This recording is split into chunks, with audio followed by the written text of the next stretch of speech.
Encounter Talks with Don at Gessner Ministries, a forum for discussing challenging topics, dissecting truth,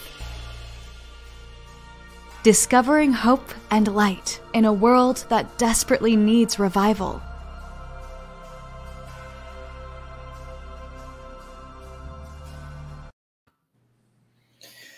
So Wednesday, Wes, you talked about self-examination, and the takeaway from me from that message was the fact that following Christ really requires discipline. I think for me, the reason I feel that so strongly is our walk with Christ, there are a lot of distractions, and I think those distractions are what so often get us off course. And why the reason that we need self-examination, obviously. And then I also, when I do these encounter talks with you, I try to think also how a layperson might be thinking and what some of their thoughts might be. And I guess the first thought that came to my mind was, so why can't we just come into relationship with Christ and this be such a transformational thing that we don't have to be sort of fighting this battle that seems to be part of walking this journey all the time? Well, you want me to answer that? Sure. I don't know if I have the right answer. I think it's just because we are human beings, and I thought you were going to say that, but well, we have a propensity to sort of take the easy way. We do have the capability of being very distracted. We can be distracted by things outside the church, things that are just busyness in our life. We can be distracted sometimes by even our faith journey or even things that happen within a church, depending on what's going on. So all of that leads to sort of settling for checking off boxes. Mm-hmm. Well, I had devotions 4 times this week. That's pretty good. I made it to church when I was supposed to show up. That's pretty good. I felt a little something during the song, and maybe even the pastor's message at one point touched me, and then we go on with our life. And you know, I don't want to always live in the past. And I know that this became, in my early ministry, I was privileged to preach a lot of so-called revivals. Mm-hmm. And there was always a tension, because a lot, especially in the smaller churches where they were not really asking, why are we doing this? They were doing it because we've always done it. Yeah. And you would show up, and invariably the 30 to 50 people sitting in the seats were thinking it was all about evangelism, that people were going to come and give their life to Christ. And as a person preparing for knowing who I was going to be speaking to, I would be like trying to see that the church would get revived. And sometimes it was tension. I mean, you'd literally have people making prayer requests during church for, let's pray for the unsaved, that they give their hearts to Christ this week. And I'd be looking around, and there's nobody there that was not a professing Christian. So we can sometimes be distracted by even the sameness of the things that we just have around us. I don't think it's necessarily a daily practice. I think the idea, and the reason I brought that illustration up, the idea of revivals back in the day was because people, I think, felt like that the average Christian needed a couple of times a year where you would do closer examination to your spiritual life. Sure. I think the reason for Wednesday night services back in the day was there was some thought that in that midweek, which is why we're doing MidWeek Encounter on Wednesdays, and then this follow-up, that we needed more than just a Sunday morning appearance or a Sunday night appearance. And so I don't know. I don't look at it as a negative. I look at it as something that you should want to do to make sure your spiritual life and your walk is aligned with God. And it is, you have to be intentional about it. That's the thing. Yeah. It would be nice if you could just coast all the way to heaven. And there are certainly people that try to do that. But I thought about it as I was driving this morning. I have about an hour and 45-minute commute. And I thought, I can almost see it sometimes. There's a part of me that in my own self-evaluation and reflection, and so I'm going to be brutally honest here, I feel like there's another dimension, another threshold, another level, whatever word you want to use. Don't get hung up on my words.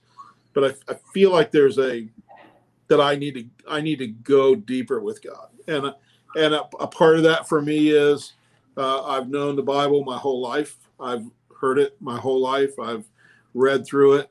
I've preached from it. I've taught from it. But I'll be honest with you. I'm hungry right now to have this word live inside of me in today's world and today's society. Life has changed so much.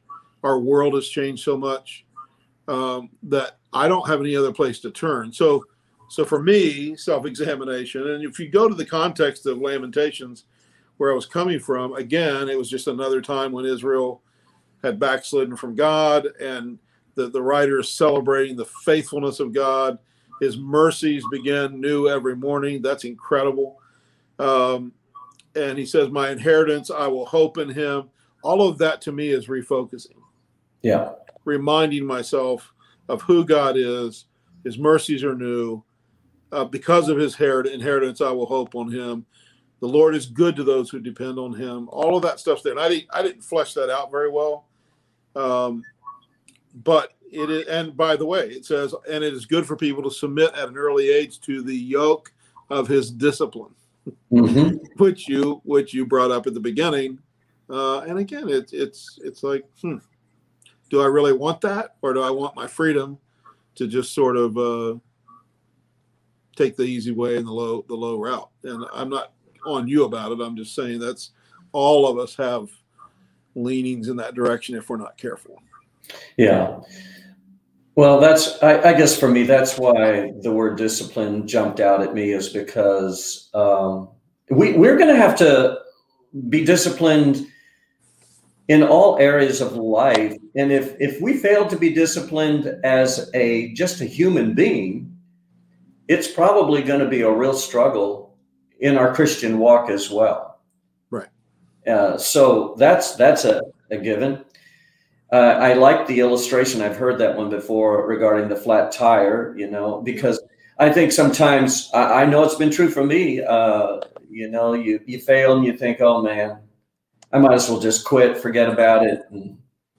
And then you eventually say, oh, I need to get back on track. You think you have to go way back, but it's where we really got off the rails that we need to focus on.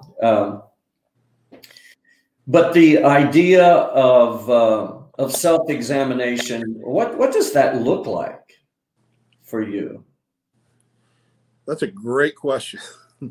And I wish I had it all written out. And there are tools out there, certainly, that a person can use. Back in the day, Keith Drury, you have to dig a little bit for it now, but keithdrury.com, I believe, had some of his writings, and there were at least 2 spiritual evaluations where you could walk through and ask yourself the questions. At the time, he was recommending that you spend a day alone with God once a quarter, where you actually literally would go somewhere and just with your Bible and your tablet or legal pad or whatever you use, iPad, whatever, and just spend the day listening, opening oneself up to God. So I guess for me, in a short term, it is being honest.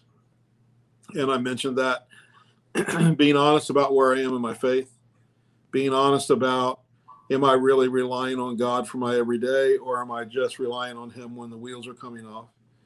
Am I expressing my devotion to God daily? Am I telling him how awesome and wonderful and filling my life with adoration for him, so that am I building a relationship with Christ on a daily basis? And that's where I go when I start evaluating. I mean, you can start, have I prayed enough? Am I doing enough ministry? You can go down that trail, but I think it's more of a heart matter. Yeah. It's more of a heart matter. And that's where I'm most concerned is I don't want to just skate by. So you and I both have been exposed to preachers, a lot of them. And I don't know that I need to name names. I can tell you one, and I wish he was still alive because I would like to dig a little deeper into his private life. But anytime I ever heard Dennis Kinlaw preach, it felt, and he was former president of Asbury, it felt to me as though this is a man who somehow just dwells in the presence of God. I know it. Yeah, I remember. And it's so unusual. It's so unusual that you are drawn to it. Well, that doesn't happen because you just are sloppily living the Christian life.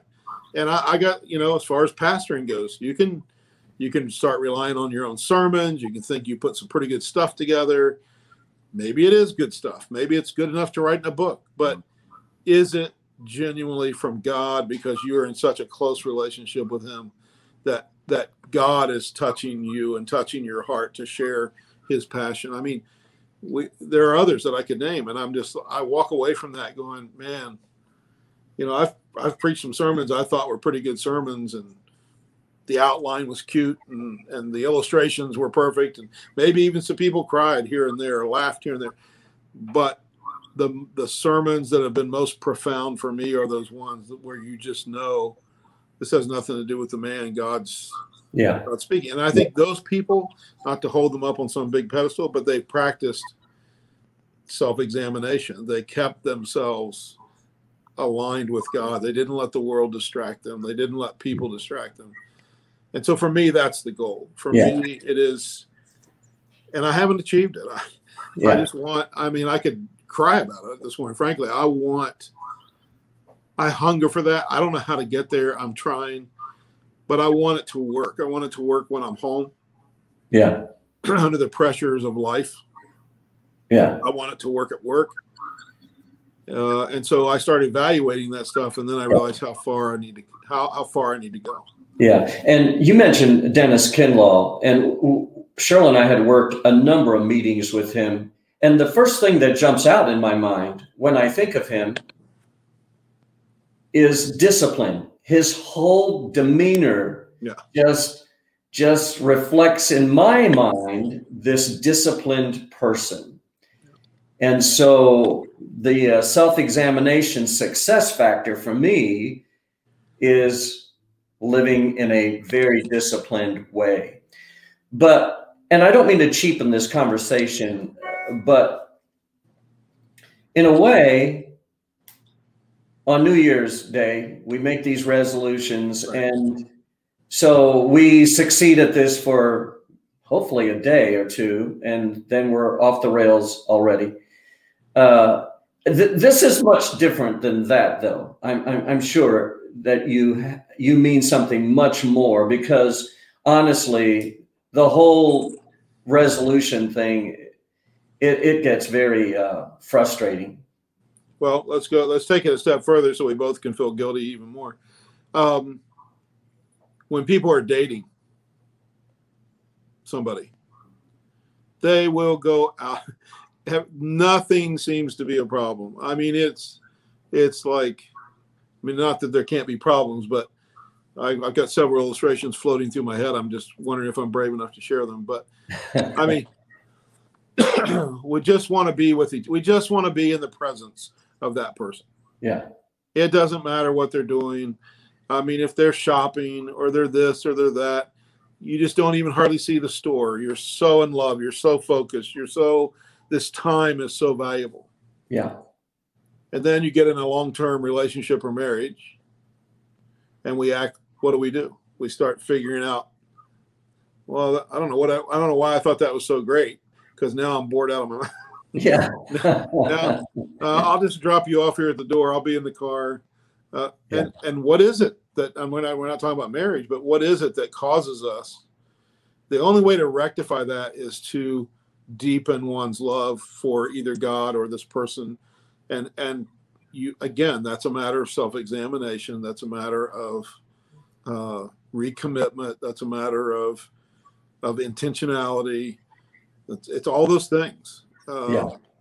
And I'm not sitting here saying that I am the best at it. I'm sitting here thinking, oh man, I guess I need to do self-examination in that area of my life too. So Yeah. it's just a human condition. And why would we mess around with that when it comes to God? Right. Yeah. Yeah. I mean, you mentioned, we do that for our physical bodies. We are thinking of the self-examination. Right. And it's important to us. We don't ignore the self-examination because we realize the value of that. And if it's valuable for the physical, it sure would be valuable for the spiritual aspect of our being. Yeah, you've challenged me today to think, and I don't know that I'll be able to produce something original, but you've challenged me to think. John Wesley had his questions that were asked in his meetings where they would ask each other accountability questions. Yeah. But I wonder if there isn't, and I think again, I'll go back and leave and look at Drury stuff, but I think there's got to be some simple self tools. I was just in a leadership class where I was teaching a couple of managers and using the book, Developing the Leader Within You. And there were 3 questions. We were in the chapter on character. And there were 3 questions the author said he asked himself every day, and to make sure that his character is intact. And I think there's got to be some of that, probably. I don't know what they are, but it will. Now you've challenged me to come up with something, so we'll see. Yeah. Okay. Well, I really do believe that when it comes to the physical examination, we don't even think about, oh man, I have to do this or I have to do that. We want to, because we know that by being proactive, we benefit long-term from that. Especially if we think something's wrong. Yeah. And so why wouldn't I, from a spiritual perspective, why would I not think of it more in positive tones, that I want to do this self-examining of myself along the journey, just to do the things that I can do myself to present myself to Him. So I'm thinking, Don, off the top of my head here, but I'm thinking, what if there were 3 things that I asked myself every morning as soon as I got out of bed, as soon as I got awake, 3 things to do with God, and then reevaluated at night before I went to sleep. Yeah. Those same 3. I don't know what those 3 questions are. Maybe it's 4, maybe it's 1, maybe it's 2. But I'm just wanting just even that little active discipline on a daily basis, or as much as you can get it going, would be helpful and beneficial. I think, and I'm talking about for me. Yeah. Well, no, I think it's true of any of us. And it helps us to be able to define things, because we then have a better opportunity to succeed in walking this faith journey, I think, anyway. I guess I'm struggling right now, because then I feel almost like my conversation sounds like it's more about what I do and me doing my works thing, rather than I don't know. The Bible's full of works, and it doesn't necessarily provide you salvation, but it doesn't mean you're not supposed to do works. And so, I mean, I'm thinking in real time here, but I'm like, what if I ask myself every day, have I loved the Lord today in I almost said word, thought, and deed. That's a good one. Yeah. Have I loved the Lord today with all my heart, mind, soul, and strength? Yeah. Second question, have I loved my neighbor as myself? Third question, have I made disciples? Because that's the mandate for every Christian.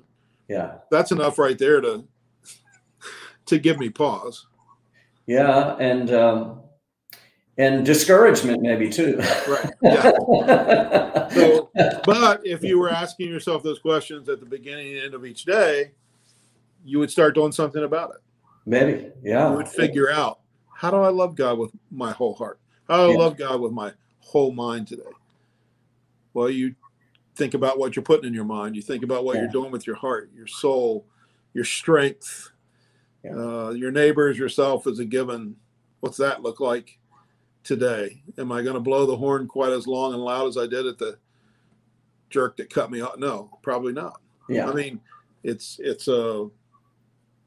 becomes an issue. So now that we're all convicted, yeah. But the whole deal, you could hum a verse of Just As I Am, and we'll pray. Yeah, but the deal is, though, with the self-examination, it still requires our sincere effort, because it can be an exercise, and if we're not genuine in that, we're not benefiting from the self-examination either. We have to have this sincere approach if we're going to succeed, even with the self-examination. So very well said.